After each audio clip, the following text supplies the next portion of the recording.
आंधी बारिश का खतरा टला नहीं है। मौसम विभाग ने इसको लेकर अलर्ट जारी किया है। पटना सहित अधिकांश भागों में आंधी का अलर्ट जारी किया गया है। मौसम में 2 दिनों तक ये बदलाव रहेगा।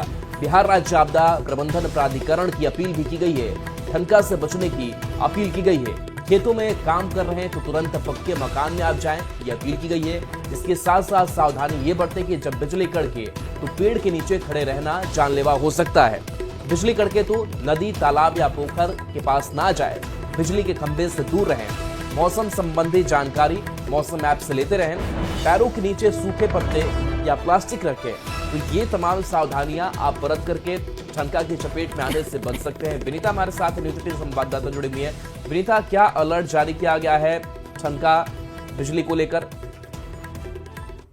हालांकि कल का जो दिन था वो ठीक था, लेकिन एक बार फिर से मौसम में जो बदलाव है उसका जो संभावना है वो जताई जा रही है। मौसम विभाग की तरफ से साफ तौर पे कही जा रही है कि आज भी आंधी, तूफान और ठनका का जो आसार है, संभावना है वो बनी हुई है। और उसके मद्देनजर मौसम विभाग ने अलर्ट भी जारी किया है।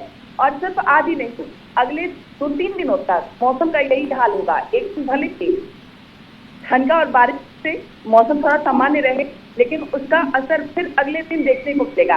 और जैसा कि पिछले दिनों खासतौर पर राजधानी पटना कहे या पूरे बिहार की जो गतिविधि थी, तेज आंधी, बारिश और ठनके का प्रभाव रहा। कल का दिन सामान्य रहा, लेकिन आज एक बार फिर से सुबह से ही बिहार के कई जिलों में ठनका, बारिश, तेज आंधी के जो आसार हैं, जो संभावना है वो दिख रही है। ठनका का भी आसार बना हुआ है। उसके मद्देनजर मौसम विभाग ने अलर्ट भी जारी किया है। पटना के लिए भी आज अलर्ट जारी किया गया है। सिर्फ पटना ही नहीं, अधिकांश ऐसे भाग हैं जहां पर आंधी तूफान के साथ ठनका के मद्देनजर मौसम विभाग ने अलर्ट जारी किया है।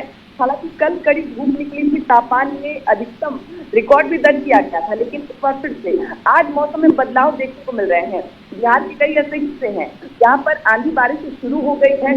पटना में भी उसका आसार नजर आने वाला है और अगले 2-3 दिनों तक मौसम का यही हाल होगा। और उसके मद्देनजर मौसम विभाग ने साफ तौर पर अलर्ट जारी किया है। लोगों से सावधानी बरतने की अपील की है, क्योंकि पटना सहित बिहार के कई ऐसे हिस्से हैं जहां पर आज मौसम में बदलाव देखने को मिलेगा।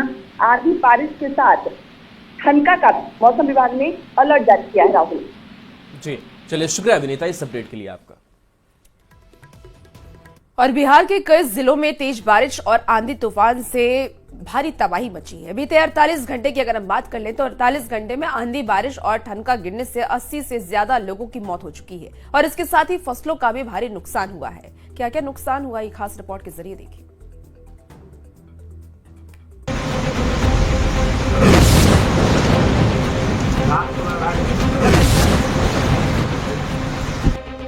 बिहार में तेज आंधी और तूफान के साथ बारिश कहर बरपा रही है। बीते 2 दिनों में बारिश के साथ ठनका की चपेट में आने से 80 से अधिक लोगों की जान चली गई। बेमौसम बारिश से फसलों को भारी नुकसान पहुंचा है। तेज आंधी और तूफान की वजह से कई घर क्षतिग्रस्त हो गए। आपदा को लेकर सरकार भी बेहद गंभीर है। मृतक के आश्रितों को 4-4 लाख रुपए मुआवजे के साथ किसानों की मदद को लेकर सरकार फसलों की बर्बादी का भी आंकलन कर रही है। माननीय मुख्यमंत्री ने भी जो है घोषणा कर दिया है। उस हिसाब से हम लोग सभी मरने वालों को जो है 4-4 लाख रुपया देंगे। किसानों का जो है जो क्षति हुआ है उसके बारे में हम लोग बात कर रहे हैं अभी। कुदरत का कहर सबसे ज्यादा नालंदा में बरपा है, जहां आंधी और तूफान के साथ ठनका की चपेट में आने से 23 लोगों की मौत हो गई। अधिकांश क्षेत्रों में बिजली और रास्ते बंद हैं। जो आपदा से जो पीड़ित परिवार है उनका नुकसान हुआ है, मृत्यु हुई है। 4-4 लाख रुपया तत्काल देने का उन्होंने निर्देश दिया अधिकारियों को। जीडीयू के राष्ट्रीय कार्यकारी अध्यक्ष संजय झा ने भी आंधी, तूफान और ठनका से जान गंवाने वाले लोगों के प्रति संवेदना जाहिर की। उन्होंने कहा कि सरकार पीड़ित परिवार के साथ है। और मुख्यमंत्री जी तो हमेशा आपदा में चीज़ों को, उन लोगों को जो भी मदद है वो मिले इमीडिएटली, वो देखते रहे, खुद भी मॉनिटर कर रहे हैं। गोपालगंज में भी बेमौसम हुई बारिश ने किसानों की कमर को तोड़ दिया है। 90,000 हेक्टेयर में रबी फसल की इस बार अच्छी पैदावार होने की उम्मीद थी, लेकिन बारिश ने अरमान और उम्मीदों पर जैसे पानी ही फेर दिया। आपदा प्रबंधन विभाग ने एक बार फिर आंधी, तूफान के साथ ठनका गिरने को लेकर अलर्ट जारी किया है। साथ ही लोगों से सावधानी बरतने की अपील की गई है। न्यूज़ 18 के लिए पटना से शैलेंद्र कुमार, नालंदा से अभिषेक कुमार के साथ गोपालगंज से गोविंद कुमार की रिपोर्ट।